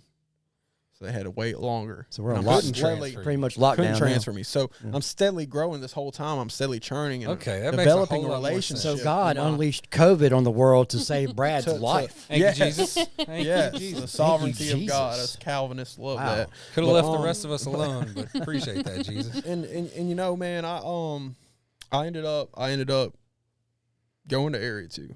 But by this time, I had experienced God on a day-to-day basis for there to be trust. Right. You know, so God kind of met me where I was at that moment. You know, the Bible says that He gives every man a measure of faith. You know, so I ended up going to Area 2, and they're like, they line us all up in front of Tower 5 before they tell you what building you're going to. And all the buildings are gangland except 2 buildings. That's D1 and D2. Let me guess. The old folks home and the workers home. And they said you're going to Alpha 1. You're going to Alpha 2. You're going to you're going to Charlie 1. They said Hancock. D2. They said D2. Is that the old folks home? That's the old folks home. Yes! No security, no gangs. Prayer calls every day. Oh man, God. You know, and you're not even God. supposed to be on that zone unless you're like 80. You know what I mean? Unless you're a worker, unless you're, they don't let you over there. That is a certified miracle. That is a miracle. And I That ended is up a getting miracle. there. And what's crazy is there was the I got workers chills. on the zone. Yeah, me too. That's there was the good workers stuff. on the zone. So I continued to seek the Lord's face every single day. I ended up being around a bunch of, there were 7 people in our prayer call. I made the 7th person. Yeah. And it was morning time and evening time. And every morning I would wake up and we would do devotion and then prayer call. Well, they said, Brad, do you want to read a devotion on Tuesdays? Because everybody had their day. I'm like, man, I don't know about that, bro. So I started off with a daily bread. Y'all remember the daily breads? And start off with that. And I started writing my own devotions, man. Yeah. And I I've steadily grew to know the Lord in a living, breathing way. And many, many scriptures started to come to pass, and I started to experience them in a living, breathing way. So fast forward a little bit. We ended up, comes time for my parole date, How long were you in at this point? I was in, I don't know, maybe about a year. About a year? Something Okay. like that. Yeah. And no. Going probably about like 8 months. 8 months, like okay. that. Anyway, so around the time, I'm seeking the Lord and diligently seeking His face, man. My friend Andy, he's a worker, and he's also the chaplain's worker, and he's a choir. He's part of the choir in prison. And what the choir does in Area 2, they don't have a chapel, obviously. They have a visitation room. And what they do is they have service every single day because they have to bring one building out per day. They can't mix the buildings. So he knows that I knew a little bit of guitar. And he sees I'm seeking the Lord's face. And he goes, hey, man, shout out to Andy Green when he ever gets out, You'll hear this one day. Yeah. And he says, hey, man, you want to be a part of the choir? And I said, instantly, I'm like, yes. Yeah, I'll do it. Because that puts you in chapel every day. I'll do what God, here I am, Lord, send me. Yeah. But instantly, this is what the enemy did. He says, if you go up to that visitation room, then the gangs are able to get you. Oh, Now, this was before I had seen them give their life to God. This was before any of that. Right. So I had a choice. I could say, okay, God, well, I can still follow you in my own little safe way, lean on my own understanding. Stay in this little stay box. in this safe box, not get out the boat like Peter. Right. And it'd be perfectly, I could find all the verses in the world to justify it. Yeah. You know what I mean? Abstain from all appearances of evil, God. I'm not going up there. Yeah. So man, I was like, you know what, God, I'll do it. And that is the altar calls that I got to see that. The Lord prepared a table for me in the presence of my enemies. That is amazing. You know what I mean? Like That's one good by stuff. one. This is very they good stuff. So start these crying. guys that just a few short months ago were threatening to Yeah, kill you, these are the same people. gave their life to Christ in tears front of you. in a plastic chair in the visitation room. In tears. Gave their life to Christ. That's my eyes. amazing. And That's I felt another like miracle. Elijah on Mount Carmel or something. Yeah, man. You So, know what I mean, you're Like, witnessing. You're literally witnessing miracles, not just in your life, but and others as well. Other So- inmates' life. I mean, literally taking So you place can right in imagine front of you. my dependence on God was like, Absolutely. come on, I'm Jesus, talking about you know your what I faith mean? must have shot through the Yeah, roof. it's I mean, like, wow, and man. so I ended up, coming up for parole, and you gotta have a parole address to get out, man. And man, I got denied 4 times to every halfway house. I got denied for New Way, Sober Living. At the time, the parole board wasn't working for Adult Mercy House Teen Challenge. They weren't letting you parole straight out there. So I thought that I would have to just stay there, man. But I was like, you know what, God, you said you would provide. You said these promises in your word. You said you're a rewarder of those who diligently seek you. So you said it. I believe it. I believe That it. settles it. Sure. So, Doesn't matter how long it takes. yeah, you know, like, I'm, okay. I'm in it. Okay. Those Israelites walked around, for 40 years. Yeah. Before Yeah. they got So- delivered. So, but, I'm not going to tell you guys I wasn't freaking out. Yeah, Right. of course You know, not. waiting on the Lord, you're always freaking out, but he's churning something in you. And man, God's timing is perfect. and man, I tell you, somebody walked up to me and it was, God will use evil and the unjust for his days, for his purposes as well, because this Muslim guy comes up to me and he's from Hines County and he goes, look, why don't you try Gateway? And I'm like, they give you a list of places that's parole board approved. And I was like, that ain't on there. He's like, try it. You already been denied that shit ain't doing you no good. What's it going to hurt? So I threw it away. And I'm like, okay. So I prayed and I ran out there to see the caseworker in the hall. And man, I said, look, I want to try for Gateway. And usually it takes about a month to hear something back. Yeah. The very next day, they called my bed number. I go out there. Wow, dude. And they said, you got a phone interview for Gateway. And I ended up getting on the phone, and I'm like, I'm praying, I'm practicing in the mirror, because they tell you about an hour ahead of time. You know what I mean? Mm-hmm. I'm like, okay, I got to sound like super Christian so they accept me. You know what I mean? Like, I got to brush up on your Christianese. again. Yeah, I got to brush up on my Christianese again. And man, I ended up going out there, and I heard this country voice answer the phone. Shout out to Pastor Sweet, Michael Sweet, man. And he says, why you want to come to Gateway? And everything that I had rehearsed went blank. You know what I mean? And I'm just like, everybody else said no. Yeah, because everybody. I want to get out. Yeah. And Nobody do wants God's me. work. The games don't want me. Yeah. Well, I told him, I said, look, man, I just really love Jesus. I see what he's done in my heart, and I don't want to lose that when I get out. So I just want to be able to live for Jesus. I want to know how to live for Christ out there like he's allowed me to live for him in here. Listen, for those that are listening, hopefully this podcast reaches the people that I want it to reach, and I pray it will, and I know it will through the Holy Spirit, because this is what it's all about. If you're lost out there in that addiction and that darkness, and you're being lied to by the enemy like that, this is a perfect example of what's in store for you through Jesus Christ. Yeah, that's it. You just said that it's the perfect answer, but in a sense, it's too perfect. You know what I mean? Like, so unless you could have said that and not meant it, Yeah. and just had the perfect answer, right? Yeah. And that person on the other line been like, no, that's too good of an answer. But you could just tell. But when it's you, coming from his heart, man. when you said it, he had to have known it. Well, this is and what he felt responded. I thought he was going to. He said, Pastor Sweet, his name is Michael Sweet. He was the star running back for Ole Miss. And the Lord got a hold of him. Now he works as the pastor at Gateway. And he says, all I heard was a silence on the phone. And he said, well, you can definitely do that here. And that was that. Hallelujah. Amen. And he says, you're accepted. And I ended up paroling out to Gateway Rescue Mission. And throughout this time, man, And what do you do for a living now? Just so curious. I work at Gateway Rescue Mission right Doing now. what? I'm the programs manager there.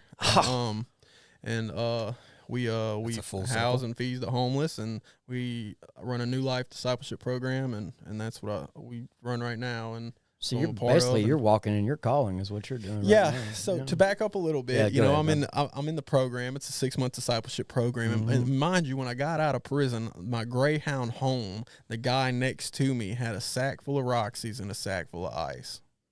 Instantly, the enemy was after me. Yeah. I He was your resisted, neighbor. and I fled. I mean, the guy, Norman Snow, that worked for Gateway, that picked me up from the Greyhound bus station right there, saw me in my prison clothes fly off that bus. I said, we got to go. He said, what's wrong with you? I said, man, the enemy's at work. He thought I was crazy, So I ended up getting there, and, man, I was because I had never made it that far. At this point in time, I'm a year sober. I'm a year walking with the Lord, and I've never in my life made it this far, ever. Long story short, man, I'm going through the program at Gateway, and man, I just want to seek him and see his face. So there's this, what they call the homeless clinic across the street. The homeless clinic. The homeless Tell clinic. Me So more. it's this trailer. I'm in the program. I'm about to graduate the program, and in the program they teach you. They're like, look, dude, just kind of chill out on the woman thing. You know what I mean? I was so That should be the last thing I on was your so mind. afraid of the world, let alone a woman or anything like that. I was so afraid to lose what God had given me. that year sober, this relationship. I was afraid I could. I mean, I was such a baby in Christ. I thought if I did something the wrong way, it could be all gone. taken away. You know what I mean? I felt like that at too. that moment. I was the fear of the Lord is the beginning of wisdom. You know, and so I ended up going to this homeless clinic across the street. I still had tattoos on my face then. You had tattoos on your face? My face was covered in tattoos, man. Oh wow! So I walk in and I remember that. So there's this treatment center.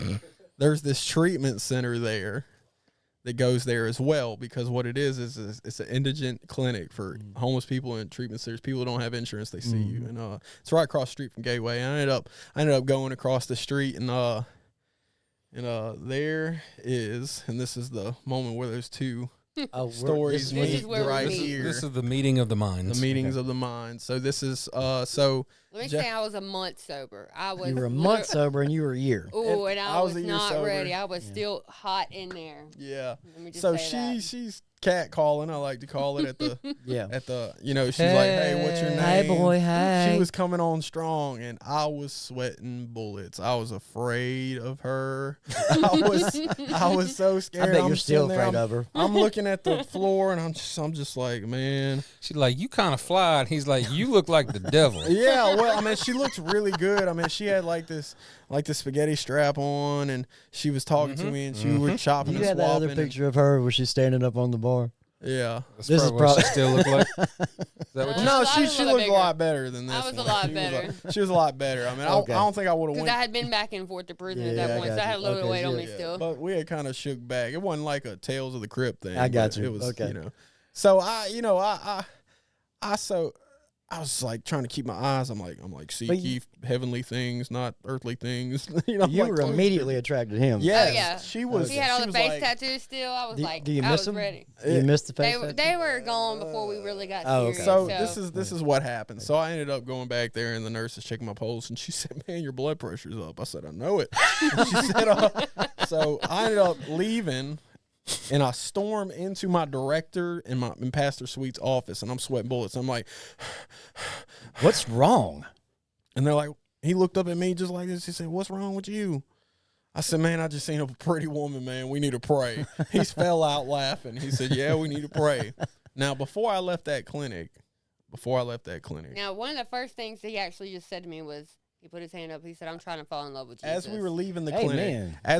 clinic, right. she was coming out, and right underneath that tree that sits I right was in just front. smoking I cigarettes remember. then. I was outside smoking. And she says, and she was like, add me on Facebook, da da da. She's coming on real strong. She, while I was visiting the doctor, she had taken a index card and wrote and drew me a flower and wrote, her contact information on it and handed it to me like a business card or something on the way out. She's like, here, and I'm like, That is so sweet. So I've run in, and I tell her, I said, look, convictions hit me because like, man, she's pretty.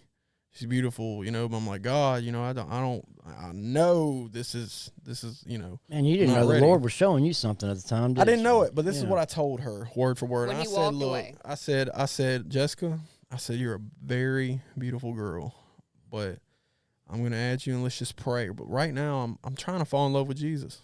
Yeah. Trying Amen. to fall in to love that. with Jesus. And, And she So said, let's I don't just know who wait. Jesus is, but I'll fall in love with him too if I can have you. I was in treatment, but I wasn't there yet at all. Yeah. So There you fast forward a little bit, man. I ended up, adding her. We flirted a little bit, and then the Holy He Spirit would convict me. Ghost me. You know what I mean? And I block her, but she never stopped being Team Bradley. That's right, You you know, told she him. said Amen. I'll always be Team Bradley's, but I would Amen. explain to her first. I'm like, look, God's just telling me no right now. God's just telling me no right now. So Rex Baker ended up taking us to CR. Some me and some other guys from Graduate. Which one? At the Point. Shout out to the Okay. Point Church, Aubrey Pridgeon, and Amen. and she ended up being at the CR too. Just Oh, so this is happened. You didn't know Yeah, that just she so was going to be happened, there. and I'm like, man. So I go down to the altar, and I heard somebody say, hey, look, make a commitment for the year for the Lord, da da da da. And I'm like, okay. And I'm at the point in my life to where the first time in my life I thought that I was willing to learn from other people's mistakes because the person that was telling me this had just come out of a toxic relationship, and Yeah. he's like, this is what I'm going to do. And I'm like, okay, well, I'm going to do that too, So I go down there and I say, God, I really want, I really like this girl. Yeah. So if it's your will, I'll wait. Amen. And this is what I said to the Lord, and this is where I messed up. And those for you, all of you out there listening, you know, go slow, man. Yeah. Trust and wait on the Lord, because it's not our time and it's His timing. And if we don't wait on His timing, He will make sure that you know it. Mm-hmm. And Brad, So- I can tell that you were just full on obedient to Yeah. His voice, and So I was, and then my flesh got the best of me. And I ended up getting into trying to jump in. I'm like, oh, I used all these verses to justify it. I'm like, he who finds a wife finds a good thing. Yeah. Da, da, da. So I ended up getting into a relationship, not with her. I ended up getting a relationship with another woman. And during this time, the Lord had used both this relationship we were in. It wasn't toxic in a way to where we were both getting high, but it was toxic in a way because we were both still broken people. Yeah. I was a broken person, and I didn't know how to treat a woman. And long story short, it didn't work out. Mm-hmm. And I went through it, and it really revealed a lot to me about myself. Mm-hmm. It revealed to me that I wasn't ready for a woman. Mm-hmm. I cared about the opinions of others way more than I cared about anything, to the point to where I would lie. I would, you know, and all this crazy stuff, man. I ended up, God's got to do a lot more in me. So we ended up waiting a little bit. And, you know, I truly feel that God was like, okay, well, you prayed for this one. So this is the one that I'm going to send you. And that's the one I want. You told me you were going to wait. So this is what you get. You know what I mean? There isn't like we don't do the receipt thing here. We don't do the 3 returns. Yeah. You know, this isn't the way this works. So, all right. So we're at this point we just broke up from our first relationship since you've started following God and seeking God, and that didn't work out. That didn't work out, and it revealed a lot. So the Lord started to work on me, man, and I prayed, man, and God ended up, you know, I gave it a shot. With Jessica, and little by little, how'd that start off? Okay, at this point she's probably out of treatment, I'm sure. She's out of treatment. She's been hanging out to Nikki Patchen.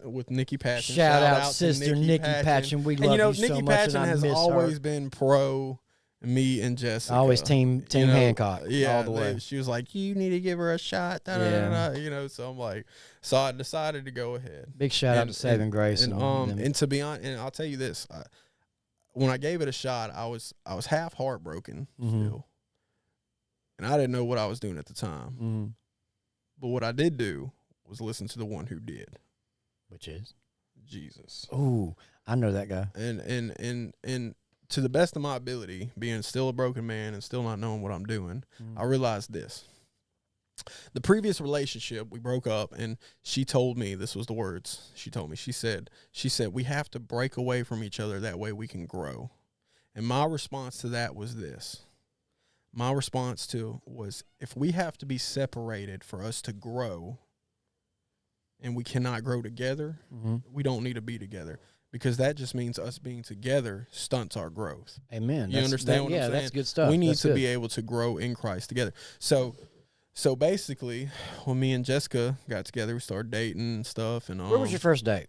Well, we took her to Jenna Benna's, yeah. I love that. Shout out to Aubrey. Shout out to Jenna Benna's. Shout out to Aubrey, because that was my ace up my sleeve, because Aubrey took me there, and it's like the only nice kind of restaurant I knew. That was the first place that at this time I was working in the kitchen at Gateway, I think I was, and I didn't make a lot of money, but so I was like, man, I'm gonna take her out somewhere nice. And Aubrey and Randy have taken me there 3 times. It's the only 3 times I've been, and every time it's been after like a jail ministry thing. Yeah, and I love it. That place is awesome. It's really shout out to Jenna Benna's. So we ended up going there, and we ended up taking it slow, man, and slowly God started to do not only work on me but work on her as well. I got to see God move in her life and in my life, and let me tell you guys, a marriage, and this is what Aubrey Pridgeon told me, and it made so much sense at the time, and at the first it offended me. But this was during that toxic relationship I was telling you about. He told me this. He said, Brad, he said, you ain't even got a car. You ain't got a license.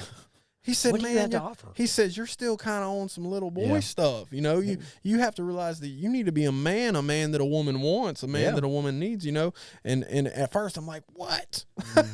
I am a man. Yeah, I am a man. But I realized a lot about myself. So he was basically telling you that you had some growing, I had some growing to do, you know. So I ended up, you know, getting with her, and we were able to grow in the Lord together. Now I'll tell you this. It wasn't we've had some fights. No. We've had some you know, because you gotta think I'm like a Pharisee.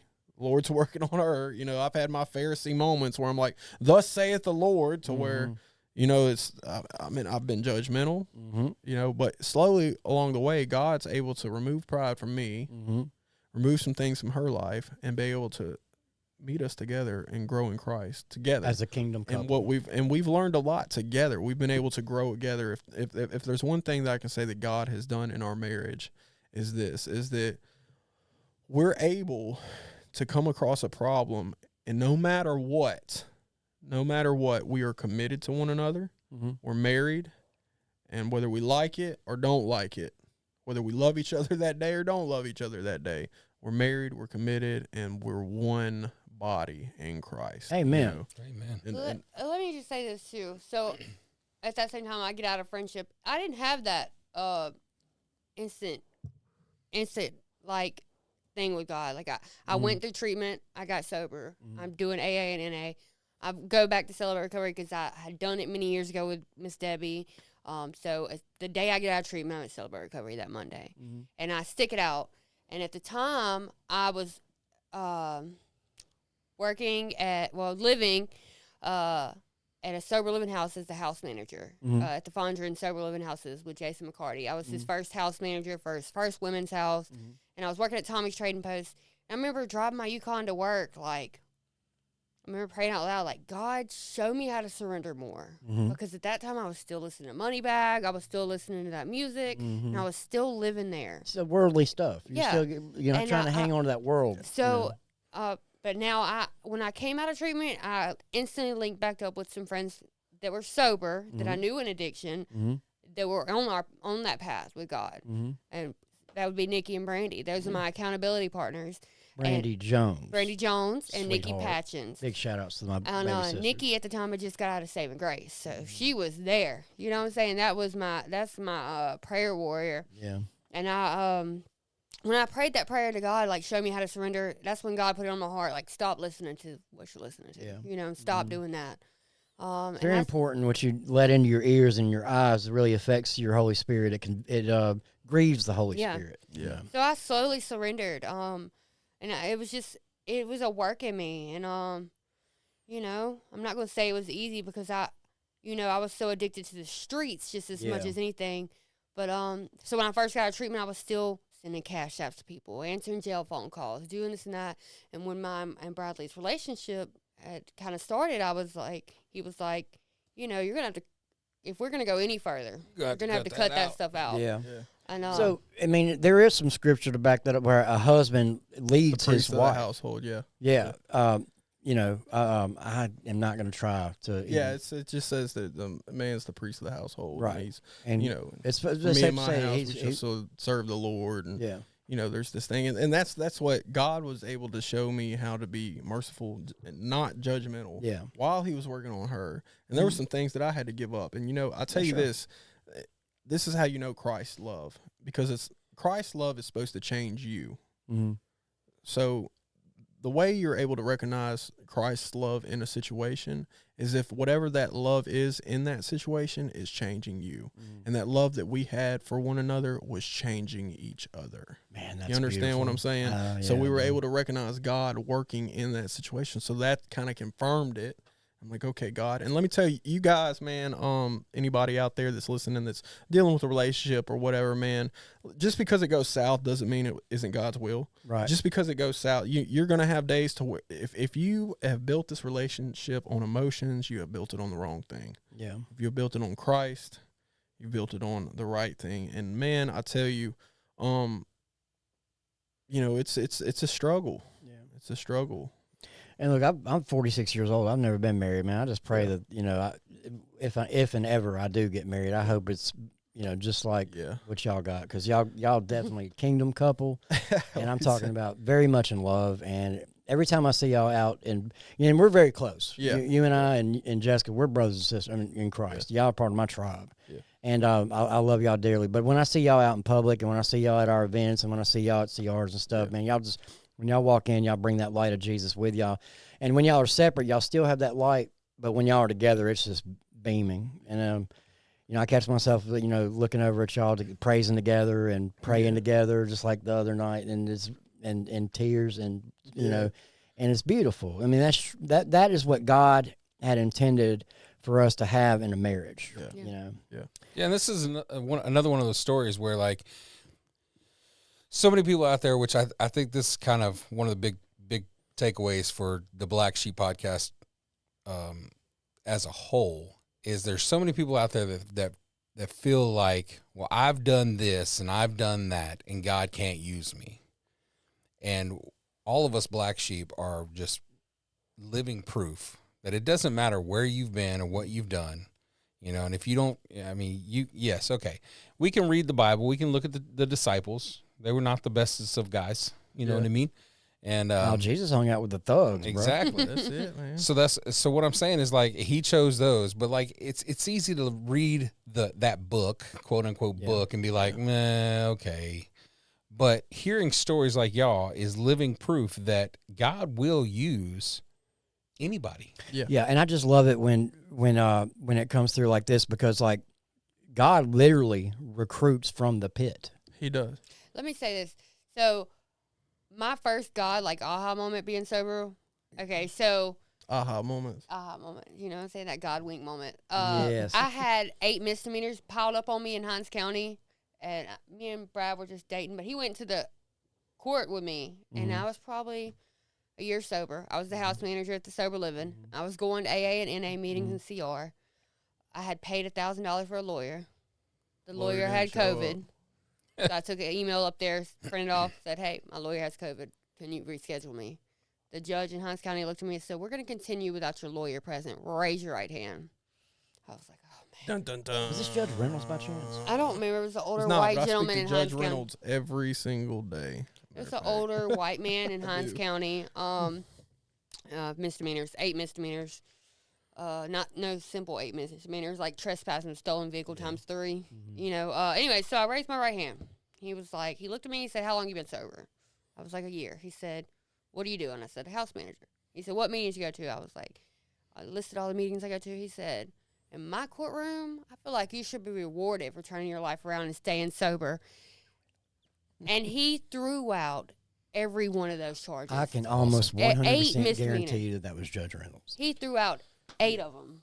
Yeah, and God's moved. And Brad, I That- look back that's at Brad definitely sitting on the pew on the Yeah, that's what do you definitely call God. it? Yeah. The On courthouse. On the pew. On the pew. On the They got pews in court. No, Yeah. you know, I look back and I'm like, and he was So like, that you know, that's a big. him. That's a that huge was the one. moment. Yeah, That was the moment. I for love me. those, man. Those God winks that, you know, little and big. I notice them all the time, not I just in have my some- life, but in other people's. I still have 2 right now. I still have 2 pending felonies in Hinds County for the stolen vehicle and stuff.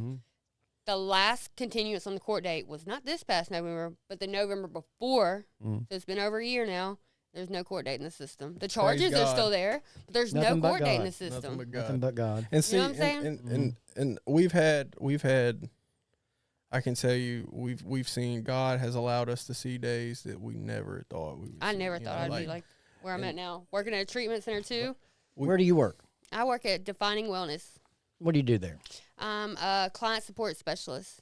All right, so between the two of you, you work at Gateway and you work at Defining Wellness. I bet y'all see miracles happen every day with do. people. We get do. to see guys. I come. She serves the lofty, and I serve the lowly. Is what I get to call.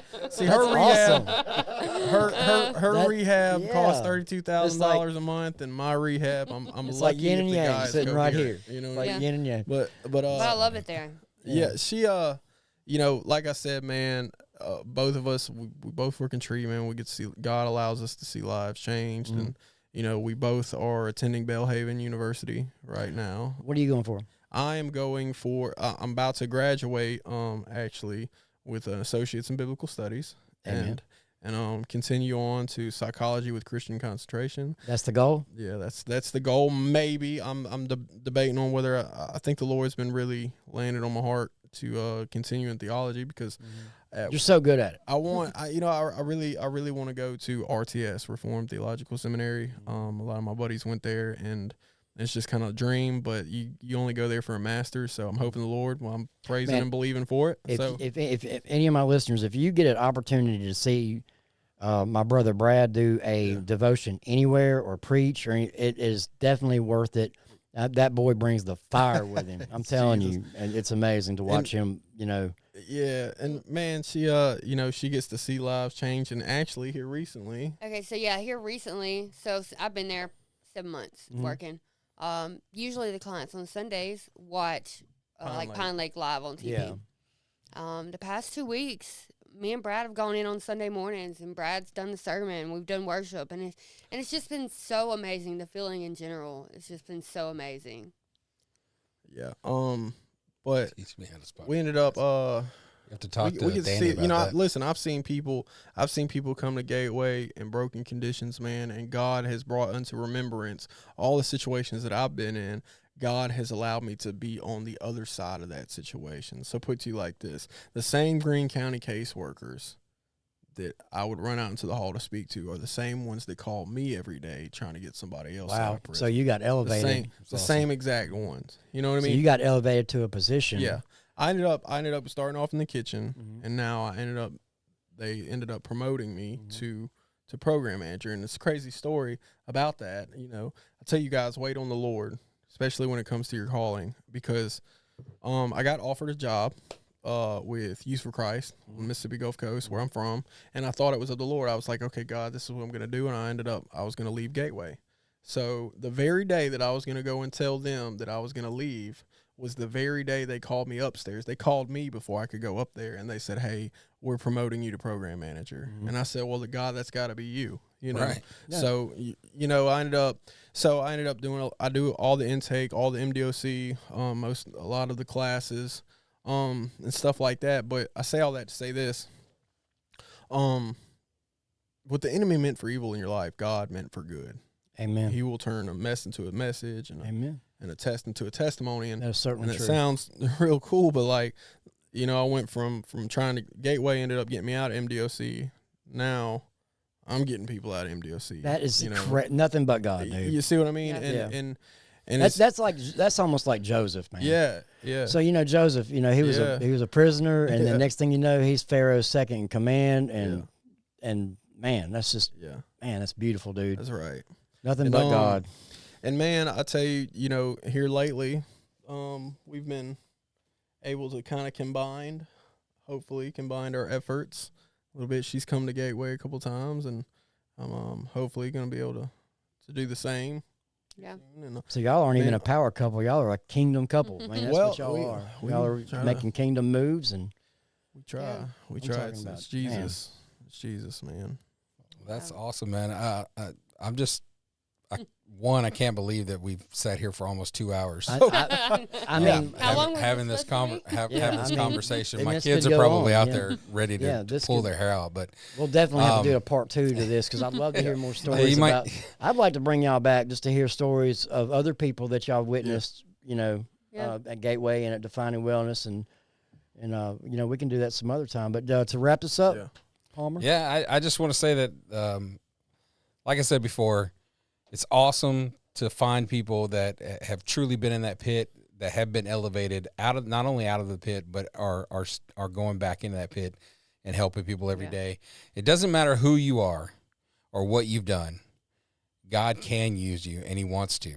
It doesn't matter if you could be that lifer. You talked about the guy that's still in prison, and you hope he gets out one day and able to do the things that he's doing in prison. That might not be his calling, that might not be what God has for him. But so I'm saying all that to just say that, even if somehow, some way you're hearing this and then you end up in prison, man, you can still do God's work there, and that might be what they want from, or God wants from you. But you're never too far gone. God is just literally a turn away. You know what I mean? Everybody says, I ran back to God, but you don't actually have to run back to God. All you got to do is just turn right around. He's right there. And I'll tell you who I'm going to bring on the show, and he's watching right now. His name is David Spicer. I've seen his testimony twice. This dude had 7 consecutive life sentences that he was facing, but plus God, 30. Yeah, plus 30. So I shout out to him. Saw him commenting a minute ago, but I'll be talking to you about bringing you on the show, buddy. And any last thoughts, Brad, before we The recovery cat. The recovery cat. Oh, okay. So we have a cat we need to rehome. We need to rehome this cat. This cat was found in the Gateway Rescue Mission parking lot. It's an orange kitten, tabby cat. It's Garfield. And it crawled out from underneath the Gateway van. Luckily, nobody was there to crank it while it was there, but it was covered in grease, so I just couldn't let it stay there. Well, he was cold. And he was covered in grease, about to get ran over. No, I know what Kosha's thinking. She's watching too. She's like, I'm going to go get that cat. No, we're going to find out. If anybody looking for a cat, a very nice cat. To adopt him, rehome him, make him a forever home, we can't keep him. He's the recovery cat. We can't. We already have 3. Can't keep him. He's majestic. What's his name? Anything they want to name him. We've already named him Garfield. That's how He bad. doesn't even have a name yet. I'm the same way. If I name it, it's mine. So, Jessica, any last thoughts, sweetheart, besides the recovery cat? No. Any shout outs? Shout out to my boy Hunter Hoagie. Hoagie. I love Hoagie. For taking God's eternal call and going down to work for you for Christ.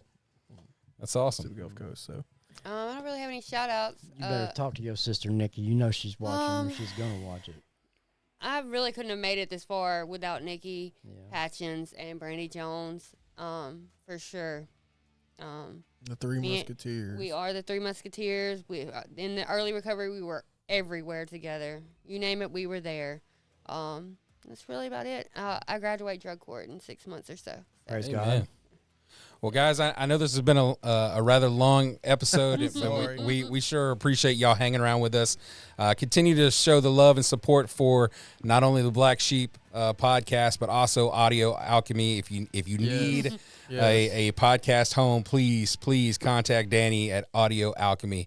Until next time, we love you and continue to praise and worship God. Thanks for listening to the Black Sheep. Thank you.